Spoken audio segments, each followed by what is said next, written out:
విశ్వాసం, అబ్రాహాము యొక్క విశ్వాసం ఆయన ప్రభు దేవుడు చెప్పినప్పుడు నువ్వు ఆ నుంచి రమ్మన్నప్పుడు ఏమీ ప్రశ్నించకుండా వెళ్ళొచ్చు. ఆయన గర్భం మొదటిలోనప్పటికీ కూడా దేవుని వాగ్దానాన్ని నెరవేర్చడానికి ఆయన నమ్మదగిన వాడించి తిరిగి ఆ వాగ్దానం పొందటానికి ధైర్యం తెచ్చుకున్న విధానం బట్టి ఆయన ఒక విశ్వాసం అప్పుడు ఎవరు చెప్పలే, అబ్రాహాంకి ఎవరు చెప్పేవాళ్ళు కూడా లేదు.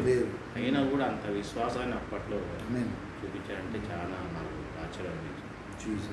శారా కూడా ఆ విధంగా తన గర్భం ఉతుతులున్నప్పటికీ కూడా ఆయన వాగ్దానాన్ని బట్టి ఆమె కూడా ధైర్యం పొందుకు సిద్ధపడ్డది.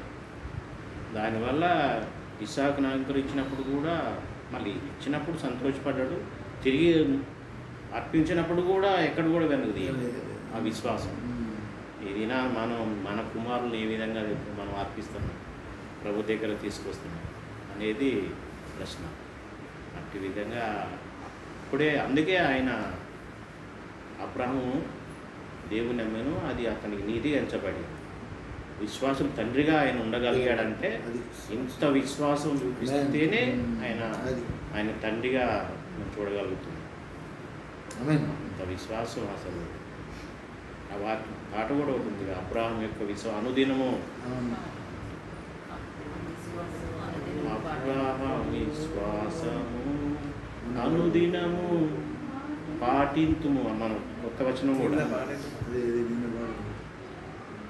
అది చాలా మంచి ఒక విశ్వాసం అంతా ఉన్నప్పుడే వారు కూడా ఆ విధంగా నాను కూడా ఆ విధంగా దేవునితో నడిచినప్పుడు కూడా అక్కడ కూడా ఎపిపత్రికల వాక్యం కూడా విశ్వాసం లేకుండా దేవునికి ఇష్టం అసాధ్యం. కాబట్టి ఆ విశ్వాసం ఇప్పుడు చెప్పిన దాన్ని బట్టి ఎటువంటి శ్రమ వచ్చినా ఎటువంటి కష్టం వచ్చినా కూడా విశ్వాసాన్ని గట్టిగా పట్టుకున్నప్పుడే అది నీతిగా మనకు. చూడండి చక్కటి విషయం. దేవుడి జ్ఞాపకం అబ్రహాం విశ్వాసంలో అన్న మాట వస్తుంది. అంతకుముందు ఎవరు లేరు, ఏబేలుకు ముందు అర్పణ ఎవరు లేరు. అట్లా అబ్రహాం ముందు ఎవరు ఆ విశ్వాసం చూపించినట్టుగా తాను చూడలేదు, తనకు వినబడలేదు, బుక్స్లో రాయలేదు. అవును కదా, మోషే వచ్చిన తర్వాత ఈ ధర్మశాస్త్రం రాయబడిందంటే కూడా మోషే వచ్చిన తర్వాత. అంతకుముందు ఎవరు చెప్పలేదు. మరి ఆ విశ్వాసం ఎందుకు చూపించాడు? ఎవరు నేర్పించారు? ఎవరు నేర్పించారు? ఈరోజు మన జీవితంలో ఆ విధంగా నమ్ముదాం. ఇచ్చాడు తీసుకున్నాడని యోబు చెప్తే ఇచ్చాడు, అడిగితే మళ్ళీ ఆయనకే ఇచ్చాడు. ఆయన తీసుకుంది కాదు ఇది ఏంటమ్మా. యోబేమో ఇచ్చాడు అని అన్నాడు. అబ్రాహాం ఏమంటున్నాడు? ఇచ్చాడు కావాలంటున్నాడు, మళ్ళీ ఇస్తున్నాను. ఇంకా గొప్ప విశ్వాసం. నాకు చాలా గొప్ప ఆనందం అనిపిస్తుంది ఆ విషయం. నిజంగా తెలియదు ఆయనకి అంటే ఆయనకు సంబంధించిన దాంట్లో ఆయన గొప్ప ఓర్పు విషయం చూపించి ఆ విధంగా చేశాడు. కానీ అబ్రాహాం అయితే మాత్రం ఈయన తెలియకుండా తీసుకోలేదు. ఎవరిని? ఇస్సాకుని. ఈయనే మళ్ళీ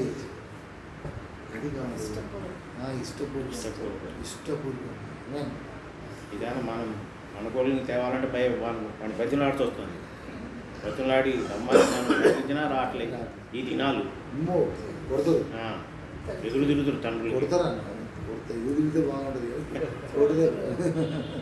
సరే రేంగ్ సహోదరుడు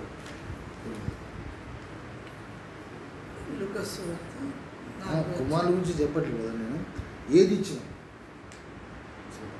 ఇది ఓకే, ఏది ఇచ్చిన మన పరిస్థితి చూస్తే ఒకప్పుడు నథింగ్.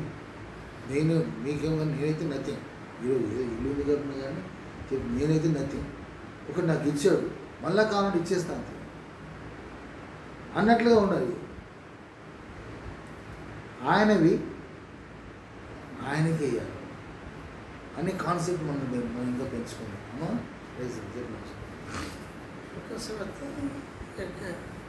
ప్రభు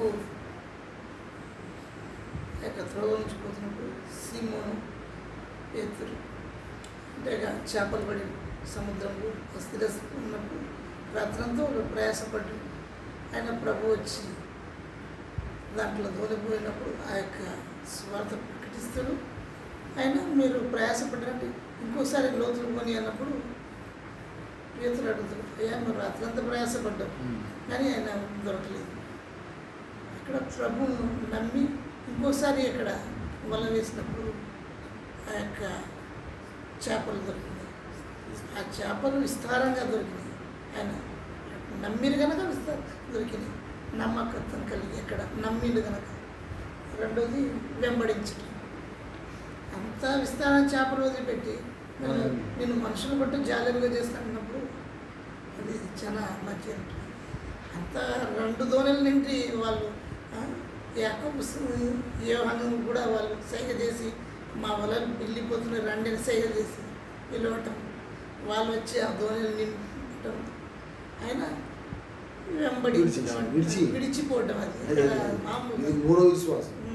అసలు మామూలు అంత కాదు, చేప మొత్తం తీసుకుని అంత లాభకరమైన వాటిని విడిచిపెట్టి ప్రొఫెషన్ మార్చి దాని గురించి వాళ్ళు మనుషులు బట్టి జాగ్రత్త ఇది నేనే విధంగా ఆయన వెంబడిస్తానని నేను సరి చేస్తాను.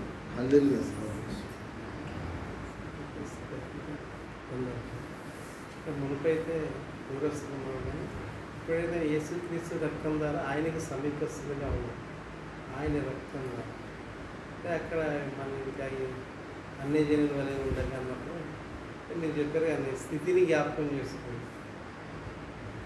ఏ స్థితి ప్రతి రక్షింపబడిన దాని నుంచి జ్ఞాపకం చేసుకున్నాను చేసుకోకపోవడం అది తప్ప నేను దేవుడు ఏ స్థితిలో నన్ను రక్షింపబడిచాను, ఇంకా ఏ మేలు చేసిండు, ఏ కీడు నుండి తప్పించుండు, దాన్ని బట్టి నేను ఇంకా కృతజ్ఞత కలిగి ఉన్నాను.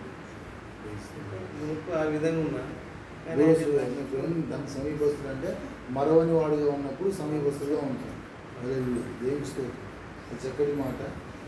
సమీపస్తులు ఎవరంటే ఎవరికి మరవకుండా దేవుని కృతజ్ఞతలు చెల్లించేవాడే సమీపస్తులు.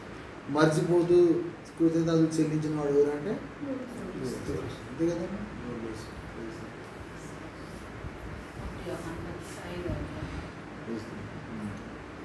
సాక్ష్యాన్ని అంగీకరించుతున్నారు కదా, దేవుని కుమారుడు ఇచ్చిన సాక్షి మరియు బలమైనది. ఆ సాక్షిని తన కుమారుని మీద విశ్వాసం ఉంచిన వాళ్ళు ఈ సాక్ష్యాన్ని కలిగి ఉన్నారు. రాత్రి చెప్పినది వారిలోనే కలిగి ఉన్నారు ఈ సాక్షి. ఆ సాక్ష్యం ఏంటి అంటే ఆయన నిత్య జీవాన్ని అనుగ్రహిస్తాడు. నిత్య జీవం అంటే అది ఎంతో అనంతమైన నిత్యం. కాబట్టి ఈ అనంతమైన నేను గుర్తించినప్పుడు ఇవి గుర్తించాలి. నేను గుర్తించి వాటిని కలిగి ఉన్నప్పుడు చూపిస్తున్నప్పుడు అవి అనంతమైనవి. వాటిని మనం చూపించేయగలం. అటు విధంగా కలిగి ఉన్నప్పుడే ఆ నిత్య జీవం కూడా అది ఎంతో పెద్దది, అది కనబడేది కాదు. ఇక్కడ వీటిని మేము జీవించినప్పుడే ఆ అనంతమైన నిత్య జీవాన్ని నేను పొందుకోగలుగుతాను.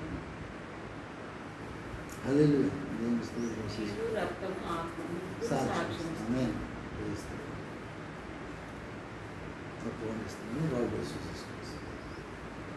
సరే.